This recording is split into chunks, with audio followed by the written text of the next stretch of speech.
What's up, everyone? I hope you're doing well. We're going to be talking about Bed Bath and Beyond. Now, yesterday we started squeezing. The short interest dropped. We had a trading halt around $5. We continued shooting on up until we hit $7.03. But then, CEO Sue Gopes came out, saying they were looking to, basically, in essence, the shareholders to dilute shareholders, 900 million, more shares of common stock. Now, these preferred, in regard to the preferred stock and warrants, where they're looking to raise money from, in some cases, will be convertible to common shares if this is a situation where we do end up still having the squeeze. So no, the institutions are already lined up and reportedly agreeing to get in on this deal with Bed Bath and Beyond. Obviously, there's a lot of price targets that's down from $1 to 0, and there's a lot of FUD being thrown around, as to whether or not the company can survive. But again, I think most of us are in for the squeeze play aspect of it, and obviously we're not investing from a fundamental perspective. Jim Cramer came out and said that anyone who invested at $5.50 deserves to lose. Now, if it would have opened up today much higher, and we wouldn't have had this attack from what I see it as from Bed Bath and Beyond, we'd be singing a different tune. However, that's easy to say when you're on the side that's deciding when to depress this one and that one. Yesterday, I wanted to come out and tell everyone that when we were squeezing up, it made more sense for me to go ahead and sell. I don't always have time to come on here and give alerts, and that's exactly why I said that I am restructuring my channel, the way I do videos, to have a more comprehensive, just structured, organized, and very strategic plan in terms of where I'm buying and where I'm selling. And again, I'm not a financial advice. I'm no expert. It's never financial advice. Trade and invest at your own risk, and always research. I'm constantly researching all the time, and that's the only way to keep up with so many different things. But I can say that I'm successful in buying, selling, and knowing when to buy and sell. And it works well for me. So if anyone's struggling out there, I just want to be of service. So I'm getting that ready. I don't think we're in a huge time constraint because Powell is going to be talking today, and then February 14th CPI date. I do expect CPI to come in hot, and I do expect that to bring the market down. So I still see at near the end of March around $350. And I just want to quickly add that I do still plan to exit short positions at $355, put options at $367. Um, so kind of circling back to Bed Bath and Beyond here, I know a lot of people are wondering what to do. And analysts are saying that Bed Bath and Beyond will probably have to still file for bankruptcy protection if this deal goes through. It will help them avoid, filing bankruptcy, right? But you should also know that the bonds on Bed Bath and Beyond are have been trading low, which is basically an indicator that institutional sentiment, is low in this type of high risk company here. That being said, the price did double Tuesday, and it's one of those things where I'm looking at 10 days ago. I recommended a consideration for Bed Bath and Beyond. It was trading about $3.50. So again, I just want to say, where you take profit is up to you. If you put in like 50 grand, you probably just wanted to double your money, and that's a good return. A lot of retail is just throwing in a few $100s, or $1,000 or less, right? So they tend to want to diamond hand more because they need a higher profit. But I want to talk to you about one thing that I often do in these risky plays. So I went in deep on call options, and then I bought my shares. So once my call options gain anywhere close to 300%, I will generally go ahead and sell those. I've made a lot of profit. I've generally made enough profit where I've still at least doubled my money, and the money I spent on the shares are therefore essentially free. So whether I decide to sell those and try to buy back in lower, for me, it's a mitigation risk tool.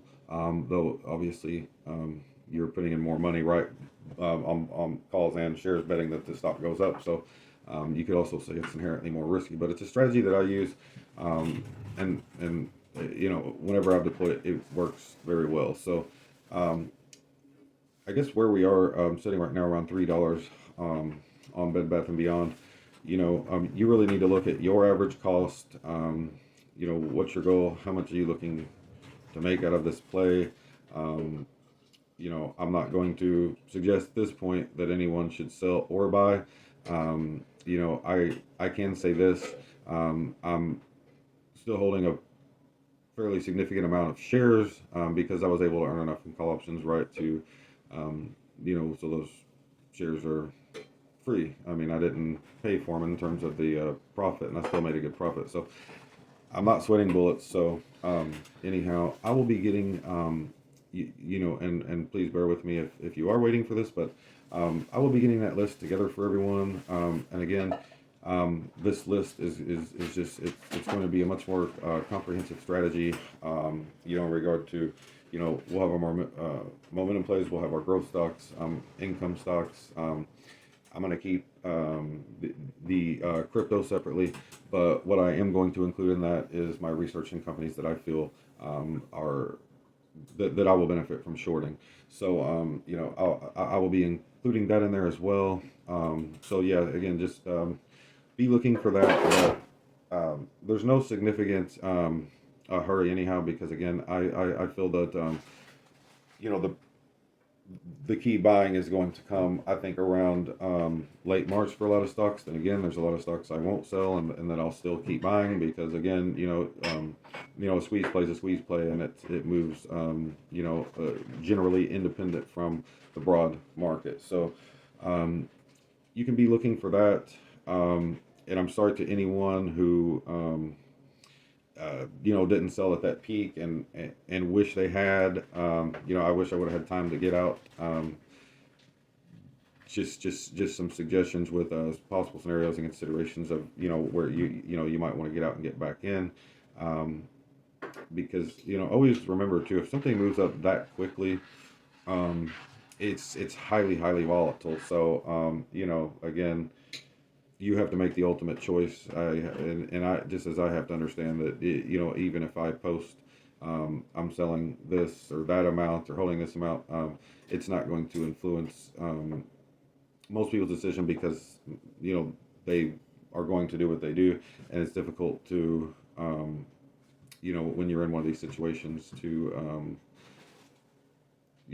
know exactly what's best. So anyhow, you just have to do what works for you. I can tell you that my performance in terms of buying and selling in this particular case was pretty optimal.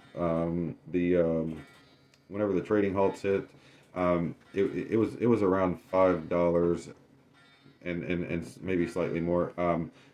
But I went ahead and got rid of the call options, and then some of the shares.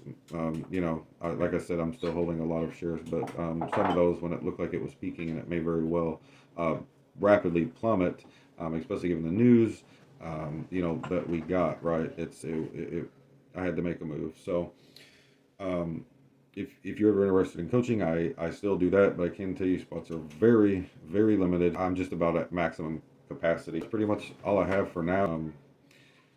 I think Bed Bath and Beyond is obviously a very inherently risky play, but it's still the same squeeze play it was. Despite the fact that again you could be looking at pretty massive dilution. Like I said, I'll be sharing some info up here, but I believe the current outstanding is 171 million. So you have to factor in other things like cost to borrow, and how this could affect the stock. It's quite possible.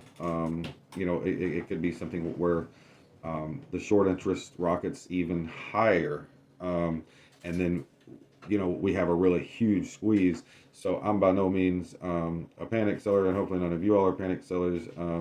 If you have a plan and you stick to it, kind of like I do with the options and the shares, get rid of one here, and then the other one's free. I can hold whether it goes here or what. Either way, it doesn't really affect me, right? So, so I don't think this squeeze play is over. Could the price consolidate more? Yes, it's it could. Today's levels are being respected. So, again, don't invest anything you cannot afford to lose. And if you have to have stop losses on there, put stop losses on there. I guess that's all I have. So let's keep an eye on the short interest. It's just something you have to watch daily as information unfolds. That's all I have. Y'all have a great day, and I'll see you on the next one. Peace.